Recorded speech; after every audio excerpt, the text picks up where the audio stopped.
Hi, I'm Tom Brookshire. And I'm Pat Summerall, and after just 3 weeks of the NFL season, only 3 of the 26 teams are still unbeaten, and all 3 of those teams have been somewhat surprising, I'd say, Tom. Well, Pat, the Minnesota Vikings, I guess it's not surprising they've won them, but they've beaten all 3 of their NFC Central rivals, and the way they've done it has been surprising. In their last 2 games, the Vikings have only scored 1 touchdown in each game, but they've still won, and I guess that is surprising. I still think the other 2 unbeaten teams have been totally surprising to everybody. In fact, they've even surprised their own coaches. How do you account for the early success of the New England Patriots and the St. Louis Cardinals, and the relative lack of success of last year's strongest teams like the world champion Miami Dolphins? Well, maybe relative is a good word to use. I still think it's a long season, and by the end of the year, I'm sure the Dolphins will be very close, and the Pittsburghs and the Oaklands are solid teams. But, you know, Jimmy Plunkett really came of age for New England. He reads defenses right now, I'm told, about as well as any quarterback, and maybe they are really a bona fide team right now. I suppose the lasting effects of the strike have slowed some of them down, too. I think so, but the St. Louis Cardinals, you know, almost go away from that, except they have great team speed. Their defense is playing better, and I don't know, it seems like the defense now predicates who wins a game. What they give the offense and what's taken advantage of seems to do it, Pat. It's still up for grabs. Certainly does. So it's a long season yet. Yeah. We'll be right back with This Week in the NFL after this message. I don't think there's any doubt about the fact that the New England Patriots are the shocker team of the year. So far this season, they've surprised the Dolphins, Giants, and Rams, their own fans, and themselves. 2 weeks ago, number 42, Mac Herron, the Patriots' micro running back, said that he and his teammates weren't yet sure if they were for real or not, despite wins over the Dolphins and Giants. It was their feeling that the game against the Rams, a league powerhouse, would tell the difference between a team that had caught people by surprise and a team that was now a bona fide playoff contender. Last week, the Rams started strong with their brutal front 4 getting to Jim Plunkett early.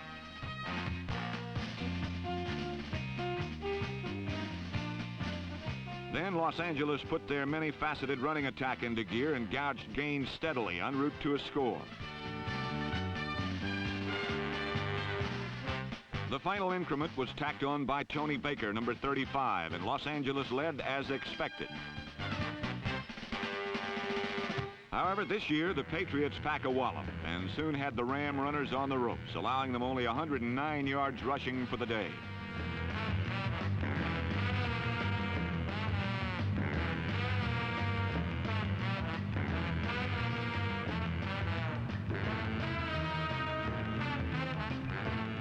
With Los Angeles halted, it was now Mac Herron's turn to scooter New England into scoring position with the help of some crunching blocking.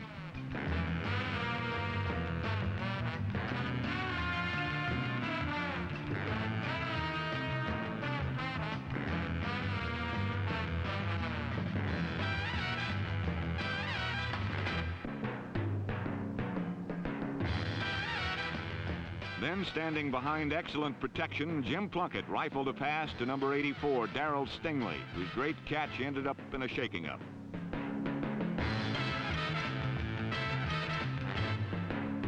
But Darrell must have been playing possum, because shortly thereafter, Stingley stung Los Angeles by taking a pass from Plunkett in the end zone to tie the game at 7.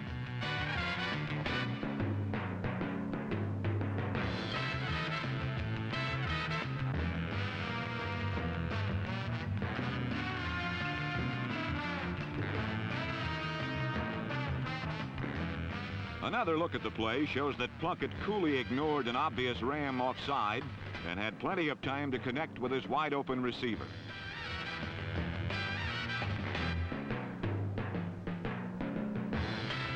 The Patriots then added 2 field goals to take a 13-7 lead. With the pressure on and the running game off, John Hadel took to the air where only inches separated the ball and number 19 Lance Rensel from a 1-point lead.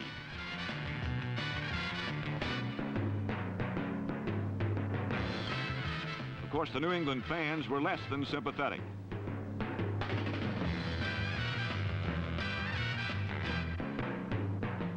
The Patriots soon added to their margin when Plunkett hit number 18 Randy Bataha down the middle to make it 20-7. And yes, Virginia, there is a Santa Claus, and so are the Patriots for real.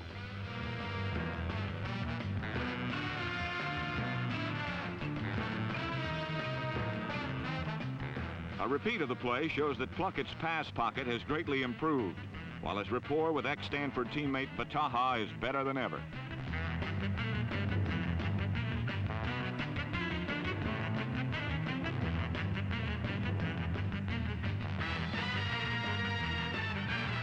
In the end, Lance Rensel did get his touchdown, but sadly for the Rams, it was too little, too late.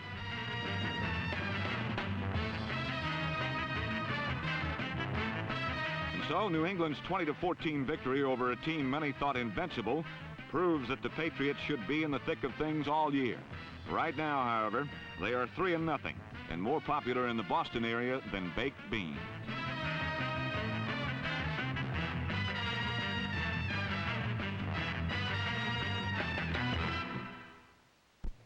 Well, Pat, it's not often that Joe Namath is held under 100 yards passing for the day. Last week, Tom, he didn't even reach 50, a fact that can be attributed to a howling rainstorm and also an improved Buffalo Bill defense. Last week in Orchard Park, New York, the winds blew, at times gusting to 45 miles per hour, and then the rains came. But football is an outdoor game, so the show must go on regardless of the conditions. The elements affected everyone's performance, but one man suffered more than the rest. Joe Namath is one of the purest passers the game has ever known, but this day was not fit to prove it. At times, the swirling winds blew his passes away from wide-open receivers. Other times, the saturated plastic turf made maneuvering impossible.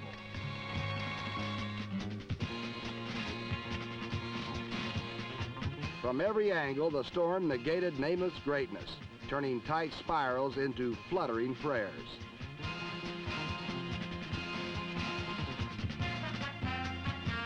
The climatic conditions relegated Namath to handoffs as the Jets had to improvise for every yard.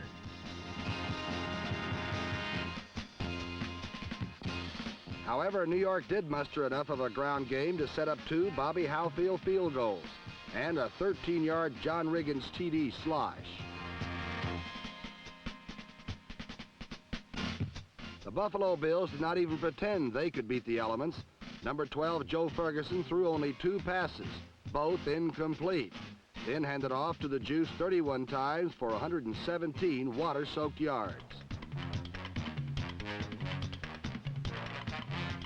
O.J. Simpson brought the ball close, and Ferguson went the last yard on a broken play that fooled the Jets more than the Bills.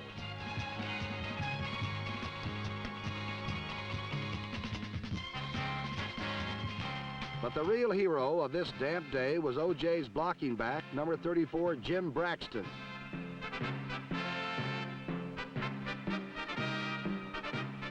Braxton compliments Simpson perfectly, hammering away at the defensive midsection while setting up Simpson's slants and jabs.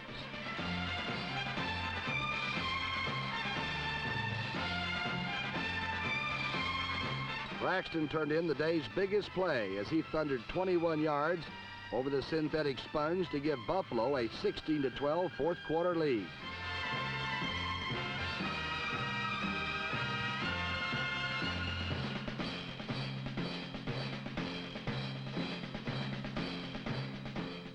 The rest would be left to Joe Namath. With 2 minutes left in the game, Namath had failed on 15 straight passes. For the first time in his life, he faced a game without a completion. So, with 94 yards in front of him, he went back to the air.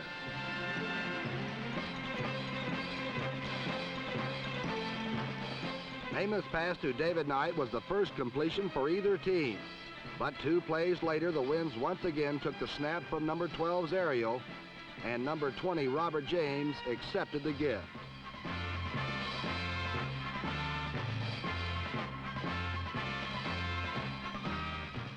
The elements and the Bills had brought Joe Namath to earth as Buffalo persevered in the wind and rain for a 16-12 victory over the Jets and a 2-1 record in the suddenly wide-open AFC East.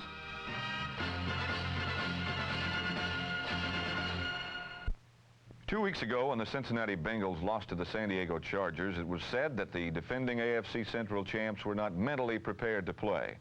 Well, last Sunday in San Francisco, while the Bengals again seemed to have their problems at times, it was the 49ers who showed that they had some troubles of their own. With Steve Spurrier sidelined due to a shoulder separation, there weren't many that felt the San Francisco 49ers would win their opening games. Yet facing the Bengals, the 49ers were unbeaten in 2 starts. And behind number 19, Joe Reed, the red-clad Californian seemed bent on making yet another game of it.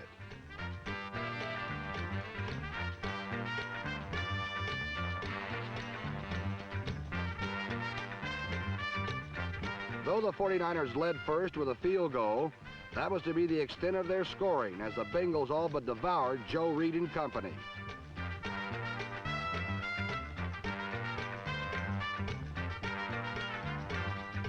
While the Bengal defense made life miserable for Joe Reed and the San Francisco offense, the 49ers secondary managed an occasional interruption in the passing efficiency of Cincinnati quarterback Ken Anderson.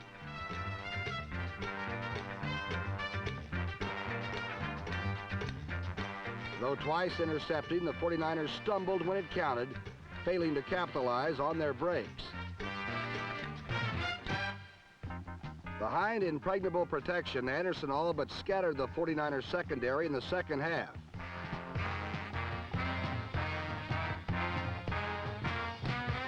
This completion to number 84, Bob Trumpy, went for 23 yards.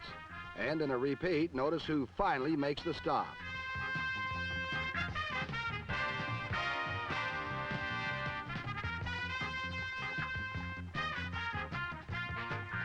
Yes, folks, it's our own NFL Films cameraman who finally stopped the rampaging Trumpy. But unfortunately enough for the 49ers, he isn't on the active roster.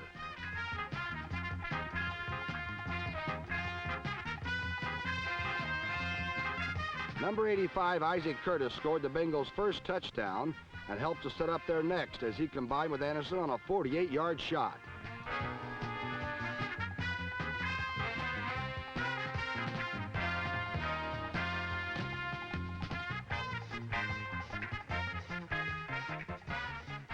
Three plays later, Anderson rolled to pass, but instead kept it for 6 points.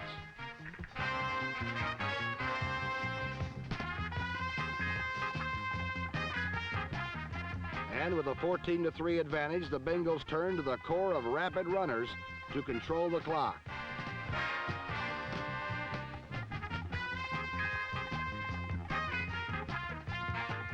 However, early in the fourth quarter, the Bengals faced a seemingly certain punting situation at their own 45-yard line.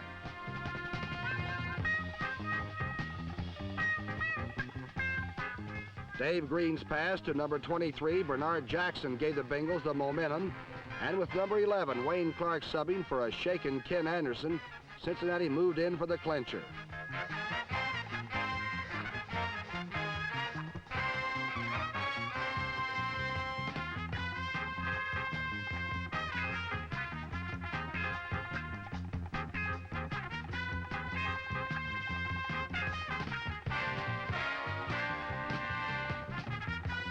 Wayne Clark found the corner of the end zone for the final score and a 21-3 Bengal victory.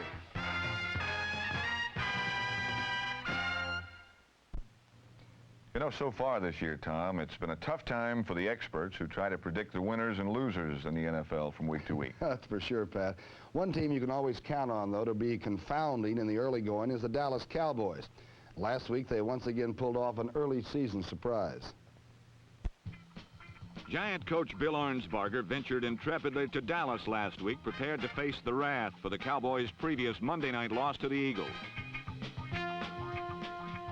And at times, it looked like the sleeping Giants were in for a long afternoon as number 44, Robert Newhouse, pounded out yardage, and then Roger Staubach to Drew Pearson gobbled up deck of yards.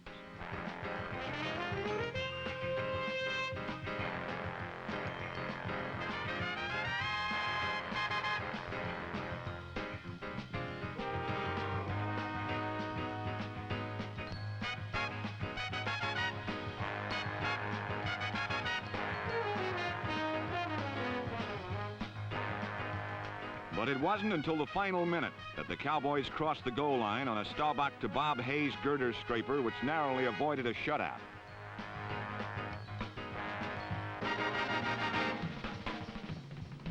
Because for most of the game, the Giants' defense came on like a woman scorned, furiously stopping the Dallas attack.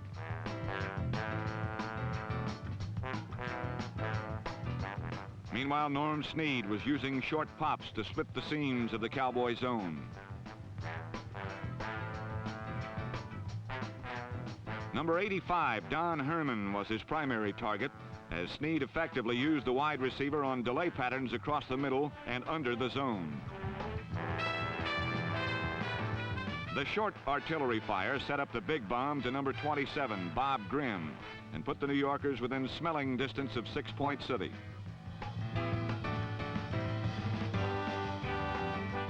Number 44, Doug Kotar, took it in with the added pride of scoring this year's first touchdown against the Doomsday defense.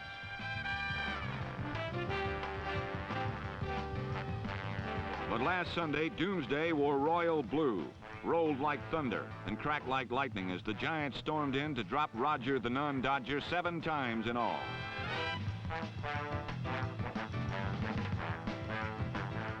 Despite an occasional big break like the recovery of this Ron Johnson fumble, the Dallas offense was unable to convert anything into points.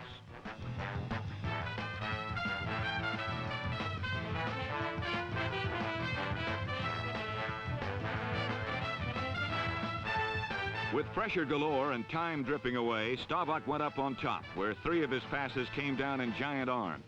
This theft by number 24, Chuck Christ, killed one Dallas drive. Then on play action, Norm Snead salted away a big New York victory when he hit number 26, Joe Dawkins, to make the final New York 14, Dallas 6. And there was no joy in Irving, only gloom as people wondered, could this really be the year so long awaited by the rest of the NFC East? In Philadelphia last week, the Baltimore Colts lost not only a game, but also their head coach, Howard Schnellenberger. After their 30-10 pasting, owner Robert Irsay fired Schnellenberger and named general manager Joe Thomas as coach of the winless Colts, and he should know that team. While Baltimore had their share of woes, so did Roman Gabriel and the Eagle offense, which in 2 games had not scored a touchdown.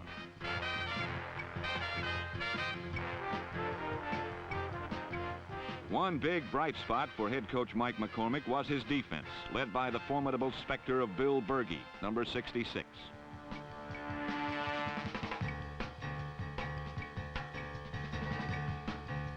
Leading by deed and by word, Bergey prowled from sideline to sideline, and many an unlucky Colt felt the crunch of his ramrod right arm.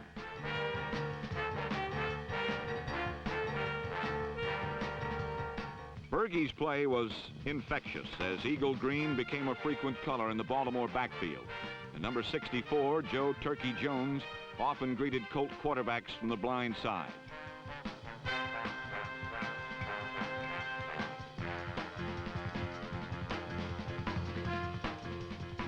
After 2 futile games, Roman Gabriel returned to the potent style that a year ago led the NFL in pass offense. Gabe threw short passes to Charlie Young and 6'8" Harold Carmichael, who turned them into long gainers.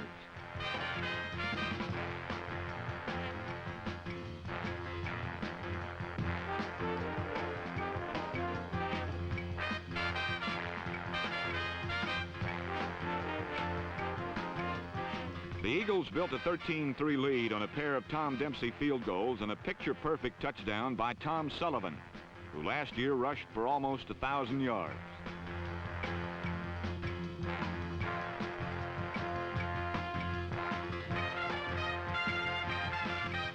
Gabriel's passing and Silky Sullivan's running supplied the big plays in 1973. But this year, it's the defense's turn as cornerback Joe Lavender picked off a Domray's pass and cruised to his 2nd touchdown of this short season.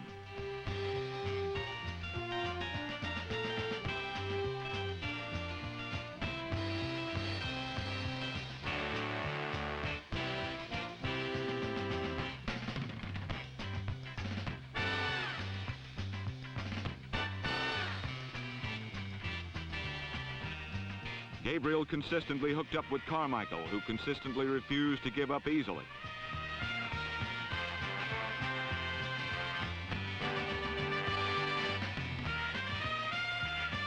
Carmichael's big gainer set up Sullivan's 2nd touchdown of the game and a 27-3 lead. Baltimore's only touchdown came on a Burt Jones to Glenn Doughty connection, but it was way too late for the Colts, and Howard Schnellenberger as Philadelphia won its second straight, 30-10.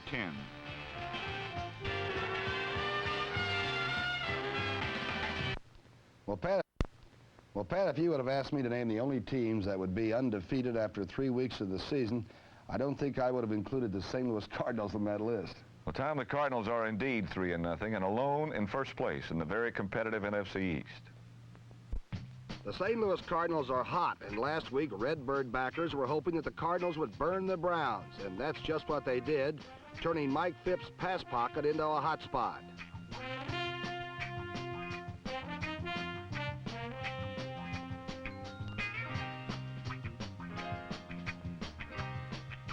Phipps finally did manage to escape the Cardinal rush line, and he hit Jubilee Dunbar to complete a pretty 25-yard pickup.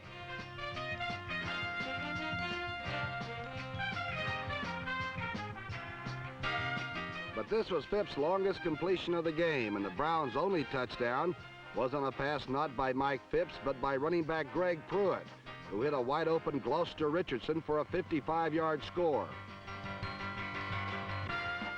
Phipps' only touchdown pass came when he tried to hit Richardson in the flat, and it resulted in a Cardinal touchdown when Norm Thompson returned it 56 yards.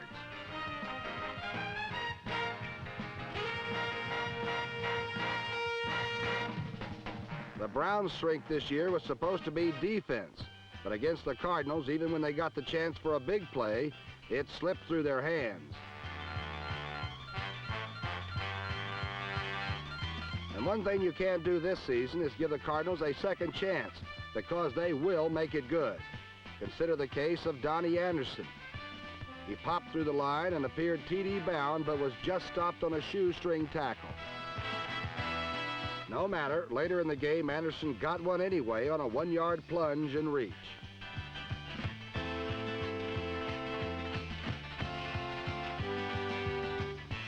Then there was the Mel Gray case.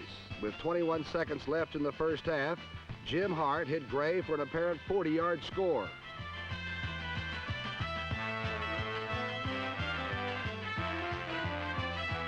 But on the play, the Cardinals were detected holding, nullifying Gray's touchdown. No matter, in the second half, Gray flew for 68 yards, and he got his touchdown back.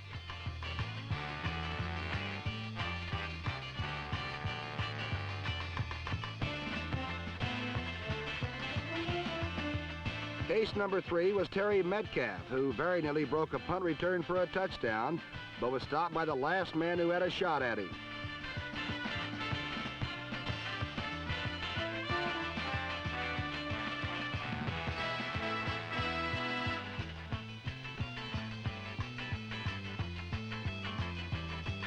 But Metcalf wanted his touchdown too, and he took the second half opening kickoff and returned it 94 spectacular yards for his touchdown. And watch this run.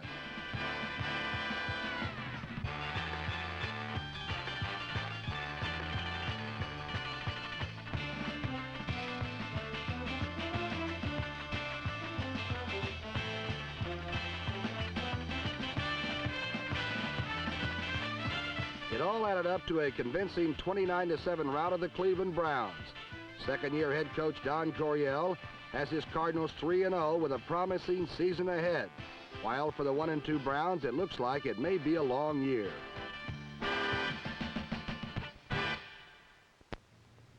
The black and blue types up in the NFC Central Division squared off this week, Pat, and the new rules didn't seem to have much effect on the way those guys play up there. Right, Tom. Despite the fact that the goalpost had been moved back to the end line, there were 11 field goal attempts in the Detroit-Green Bay game, and 8 of them were good.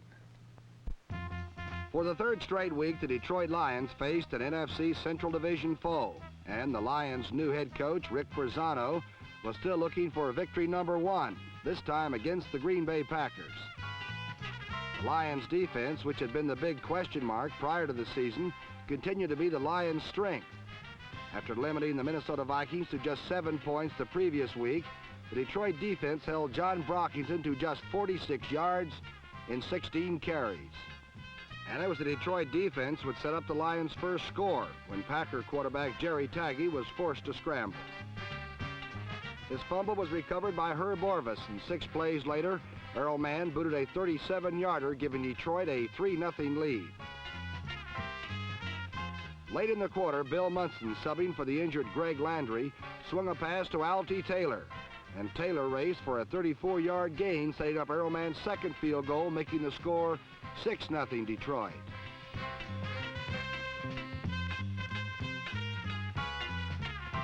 Green Bay got on the board 1 series later. When Detroit could not move, number 56 Ted Hendricks spiked Herman Weaver's punt out of the end zone for a safety.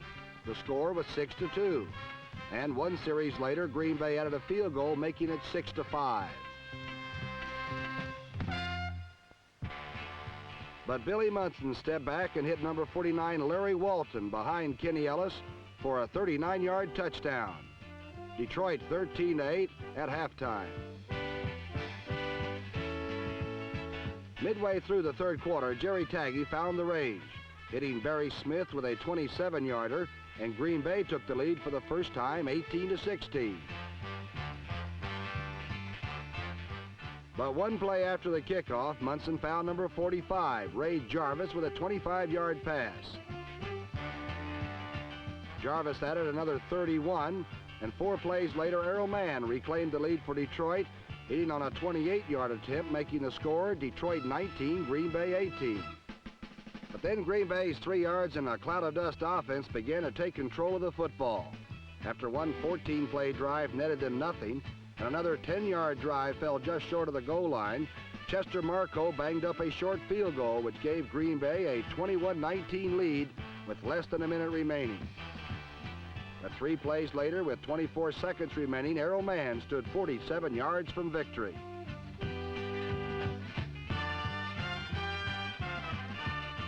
Mann's kick fell short, leaving the Lions on the short end of a 21-19 score. And Jim Mitchell's discouraged posture says all that needs to be said about the Detroit Lions at the end of this 3rd straight frustrating defeat to a Central Division opponent.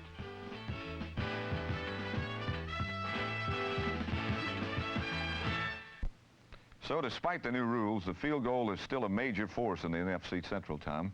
Those 4 teams just seem to prefer close, low-scoring games. Well, last week in Minnesota, Pat, the Vikings and the Chicago Bears put some scores on the board that looked like they were left over from the Twins against the White Sox. The Vikings offense hasn't exactly been burning up the league the past few weeks, but the Vikings have been winning. And one reason they will probably win a lot more this season is their quarterback, Francis Tarkenton, who now ranks 2nd to John Unitas in almost every passing category in the book.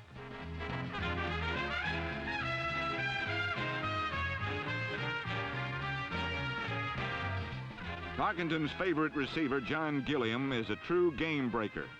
Although this classic touchdown by Gilliam against the Chicago Bears last week was disallowed, Tarkenton scrambled around and hit enough short passes to give Minnesota a lead the Bears couldn't catch.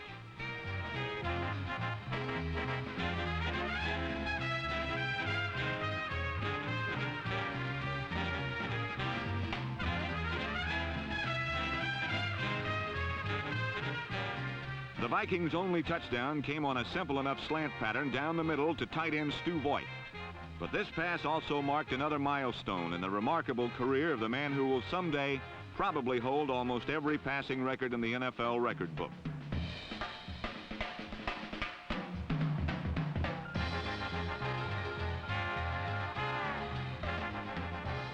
When a low snap shot through punter Bob Parsons, the Vikings special teams were able to score 2 points of their own.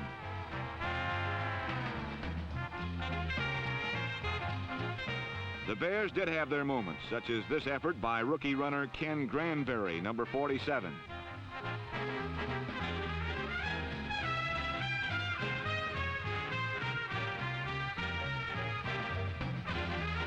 With young players like Ken Granberry, Gary Huff, and Charlie Wade, the Bears have newfound explosiveness, which last week gave them an even game with the perennial division champion Vikings. But it seems that it's not quite time yet for Jim Fink's new team to beat out his team of the previous 10 years.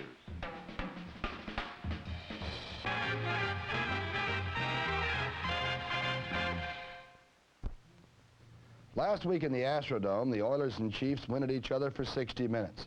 Struggle was, let's say, head-to-head, tooth and nail, hammer and tongs. But more accurately, there was only one word to describe the game. It was dull. There were a few plays in the Oilers-Chiefs game that defied description. The most notable was a punt return by Billy Johnson, who tore out a page from the sandlot and put it into the Houston playbook.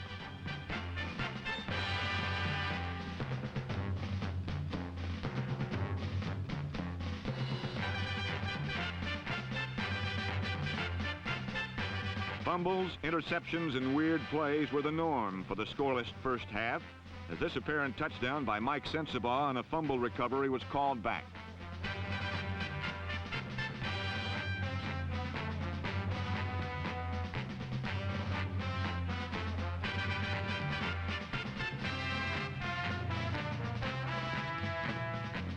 The resurgent Oilers held the once powerful Chiefs to an incredible -2 yards rushing in the first 2 quarters. Setback Ed Podolak had 10 receptions for the day, but they were of the nickel and dime variety, and on his way to his longest gain, Podolak naturally fumbled.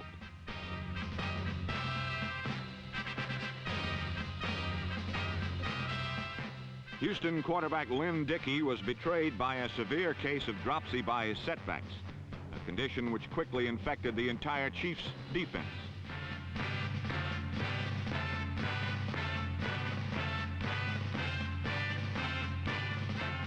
The Oilers were denied by their own bungling and robbed by the big play defense of Chief cornerback Emmett Thomas, number 18.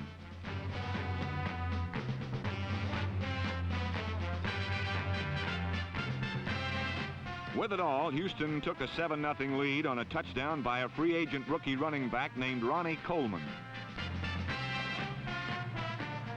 But Kansas City rallied on a Stenerud field goal and a slithering 6-pointer by Willie Ellison. Trailing 10-7, Houston hopes for a comeback were snuffed out when number 99, Wilbur Young, jarred Dickey and Kansas City recovered.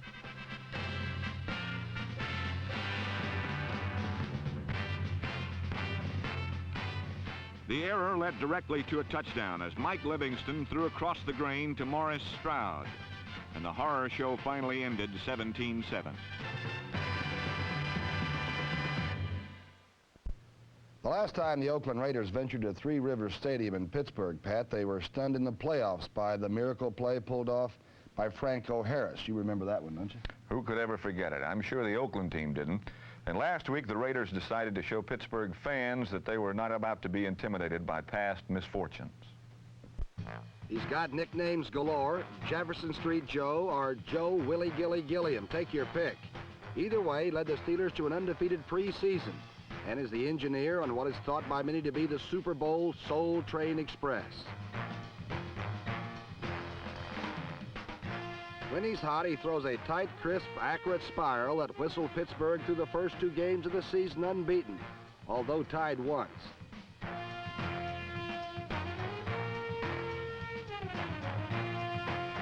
But last week against the Raiders, the Soul Train Express was derailed as the Oakland secondary swooped, swarmed, and stomped on Willie Gilly's receivers all day long.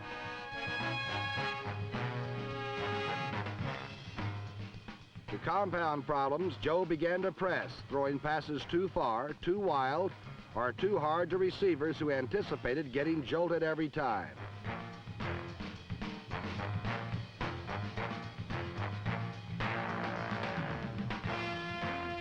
Thoroughly frustrated up top, the Steelers turned to their ground game, where marauders like number 80 Art Toms pursued and pulverized the crumbling Steeler offense.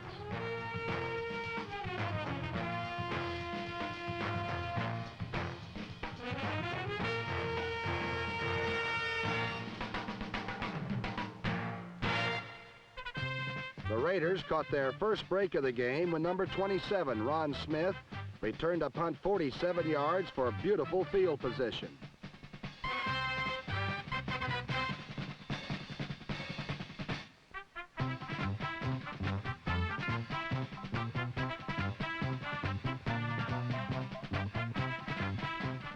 Although Oakland's Ken Stabler completed only 5 passes, they came when they were most needed, like this first down arc to tight end Bob Moore.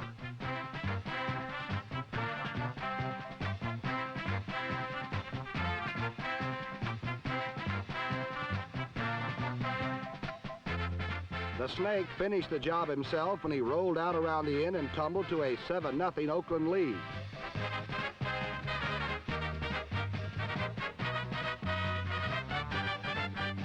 The Steelers tried to regroup, but pressure from number 77, Bubba Smith, had Willie Gilly doing the hully-gully in a vain effort to escape. The constant pressure allowed Gilliam only 8 completions in 31 tries plus 2 Raider ripoffs. This theft by number 43, George Atkinson, proved to be the most costly one of all, because on the next play, the Snake reared back and struck on a 6-pointer to number 21, Cliff Branch, to give the Silver and Black an inspirational victory. Inspirational because it was the first time the Steelers have been shut out in 146 home games dating back to 1964. Raiders 17, Steelers nothing. In losing their first 2 games of the season, it became apparent that the Atlanta Falcons needed to make some adjustments. And against the Saints in New Orleans last Sunday, at least one change was made. For number 7, Pat Sullivan, it was a chance he had waited 2 years for. The opportunity to show his cool as a starting NFL quarterback.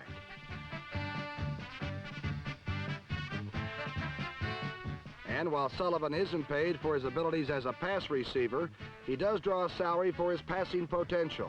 And against the Saints, the former Heisman Trophy winner unquestionably established his ability to throw a real zinger.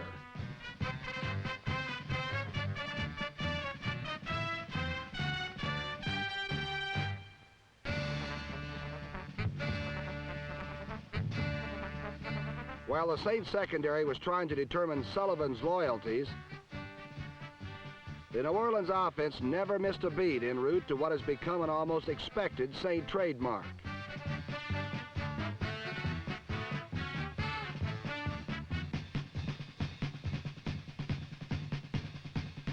Number 38, Rick Bias, returned the loose ball 34 yards, only to view the Falcon offense fumble it away 3 plays later. However, it was the second quarter before Archie Manning could drive home 6 for the Saints.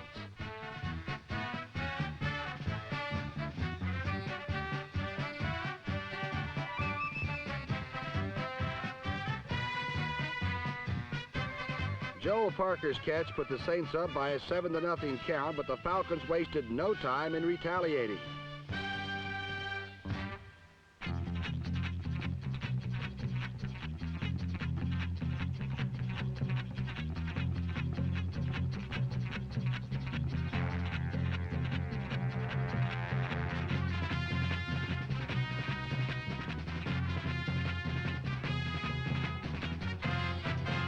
Gerald Tinker's 72-yard broken field sprint knotted the score at half. And by the 4th period, Atlanta added 2 field goals for a 13-7 edge. With 6.5 minutes remaining, the Falcons were merely trying to use up time when the worst that could happen did happen.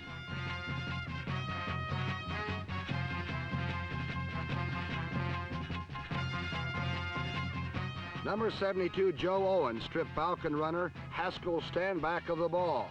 And number 75, Alex Price, recovered to place New Orleans only 8 yards from victory.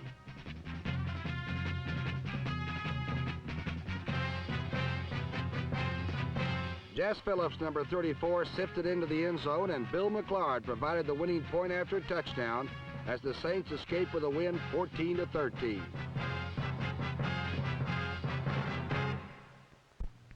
It's hard to believe how tough the season has been for the Falcons, Tom. It would be hard to believe Van Brocklin under these circumstances. But speaking of contenders who are having a tough time, how about the world champions? First, they lost to New England and had a tough time with Buffalo. And last week in San Diego, the Dolphins found themselves in deep trouble once again. Don Shula's Dolphins wanted an early edge on the Chargers. So on the game's second play from scrimmage, Bob Greasy hit tight end Jim Mandich, and Mandich took off.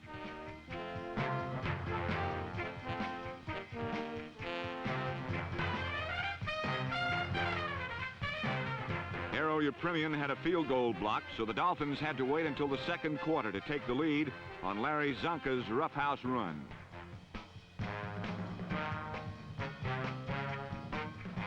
Number 14, Dan Fouts, brought San Diego back to a halftime tie with a last-minute pass to number 89. 6'7" tight end Wayne Stewart.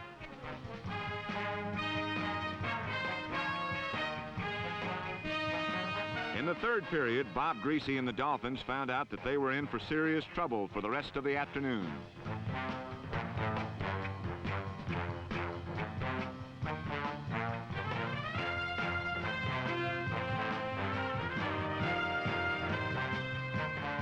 Before they knew what hit them, the Dolphins were behind 21-7 on 2 touchdowns by Don Woods, number 33, a rookie from New Mexico Highlands. Don Woods carried 18 times for 157 yards, and the Chargers were charging. Down by 2 touchdowns, the Dolphins' task looked even tougher when they lost Mercury Morris for the rest of the day.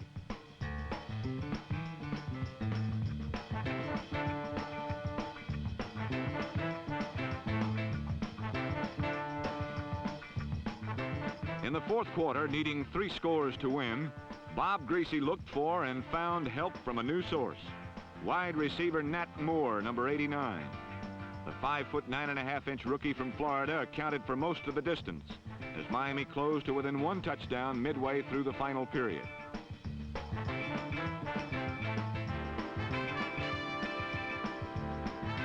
On the next Miami series, the key play was a 3rd and 8 call, which went for 38 yards into the good hands of Jim Mandich.